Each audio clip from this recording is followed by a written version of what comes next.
Hello, my name is Tim. I am Tim Late and I am an alcoholic.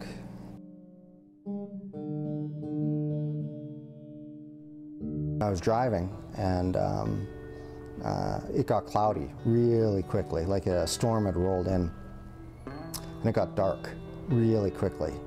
And I had to pull over because it was to me it was so dark I couldn't see the road. And I thought, wow, you know, this is pretty crazy. I should get looked at. The main doctor and 15 students, and they sat in a semicircle. And I was sitting in the middle.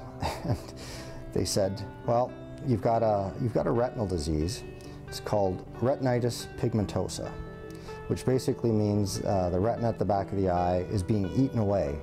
And the information going from your eyes to your brain isn't getting through. That's why you're having trouble seeing. And he went quiet. I'm like, okay, what do we do about it? And he said, well, there's nothing we do about it. It's just what it is. You can't fix it. I'm like, well, of course you can fix it. It's my eyes. Like, why don't I get an eye replacement or something like that? And they're like, no, it's not your eye, it's your retina, and we can't fix it. So I thought to myself, so what are you saying? And he looked at me square in the face. He said, you're going blind. When the eyesight went and the bank wanted me to start getting help, I kind of refused everything. In fact, I definitely refused everything. And I started going out to the bars more often. The drinking would go on for days. It would binge drinking for days and days. I was doing erratic things, and I had a completely erratic behavior. I had been banned from the bar that was across the street for bad behavior, and I spent a night in the drunk tank. So I've got a master's degree in economics from the University of Queens, and I'm laying in a jail cell and thinking to myself, I don't think I have a problem. I'm just going to sober up here, and I just won't act stupid anymore. I won't misbehave out in public. So I just didn't go out in public.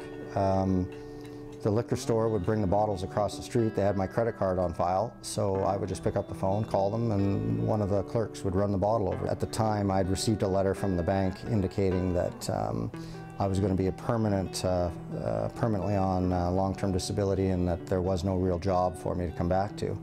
And I believe that set me off drinking for an entire week. Well, I woke up in the hospital. Apparently I hadn't been answering my phone for a few days. I don't even recall how many days I'd been passed out or what had happened during that period of time. I woke up in the hospital, and my parents were there, and they said, you know, you've got to start getting some help, or we can't have anything to do with you anymore. I still thought I was only going to be here for 8 weeks to learn how to drink properly. So we went through our group day after day, and we had a very tight group.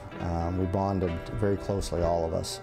The numbness of drinking and medicating yourself started to go away, and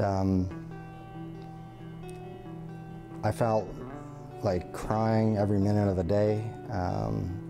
I felt lost, and I felt that I had let everybody down, that I was a failure, and that I was never going to be able to bounce back. My deepest hope right now is to be able to walk by myself from here to Fresh Start. That's my deepest hope right now. Just because it's going.